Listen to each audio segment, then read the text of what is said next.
Ngiyababingelela abazalwane egameni lenkosi yethu uJesu. Hayi mina ngifikile la enkonzweni ade khona egcinile kaMama. Bazalwane ngifike la ngingenamali ngingenalutho. Ngihamba nobhuti, ubhuti wami engaphilanga eshawe stroke ehamba nge-wheelchair.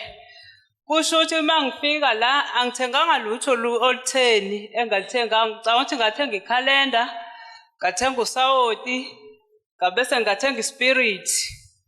Lo zinto kusho ukuthi mengithenga fanele ngithengele mina bese ngithengela nobhuti wami ngoba akasebenzi ekhaya. Kusho ukuthi bazalwane ubhuti wakhulekiswa la ekhaya bazalwane. Ngithi ngiyambona mase ngifika kuyena manje ngo-August. Ubhuti wayengakwazi ukuhamba wayinto nje ihleli la ihleli khona uwena omsizayo kuphela qha. Kusho ukuthi ubhuti ngithe ngiyafika manje enyangeni ka-August. Ubhuti ngafika ngambona ehlele eminyango ekhaya. Ayike nginganakiye ngizitshela ukuthi ngoba ngihlali naye mina ngihlala kwami naye uhlala ekhaya. Ngimbona ehlele eminyango ubhuti ngizitshela ukuthi kusho ukuthi mhlambe bamsukumisile ngoba bekade bemthwala mebefuna ukuphuma naye eminyango. Ngithi ngisabona ngisenjalo ngibona ubhuti hayibo nangu ubhuti uyatotoba uyahamba uyangena uyaphindela endlini shuthi ilanga seliyamshisa. Siyatotoba uyaphindela ngaphakathi endlini. Ngathi awu bhuti umsebenzi kaMama umprofeti wonke lo ngokubeka isandla ngoba phela sithenganga lutho olutheni ngoba imali engekho kufanele ngiqashe imoto ngemali. Usovele wasukuma ubhuti uyasukuma manje uyakwazi ukutotoba bengifisa ukuphinda ngibuye ngize naye ke manje ushilo ukuthi amasenti ayangishaya. Okuningi ngikubonile mina abazalwane ungisebenzele engathenga usawoti engawusebenzisayo mina.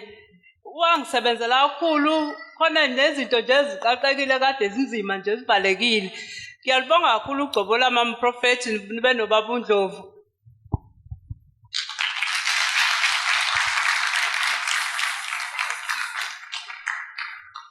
Ukuthula ebandleni, ukuthula abazalwane.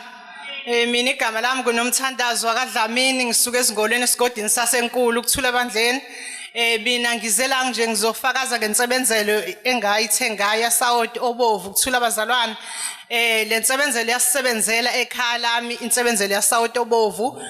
Ngayithenga le nsebenzelo ngoba ngakunomntwana wayesegulile eside nje isikhathi ngizula abazalwane ngalithola usizo kodwa ngensebenzelo yasawoti obovu ngiyakwazi ukuthi umntwana wami asizakala ukuthula ebandleni.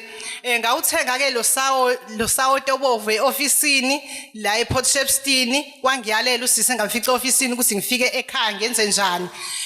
Ngafika ke ekhaya ngenza ayekushilo ngachela ngathi ngisanda kuchela nje sathi mase silala nje ebusuku wathi umama evula ewindini wabona into esasingazi noma iyikati noma iyini ilele nje egcekeni ukuthula ebandleni.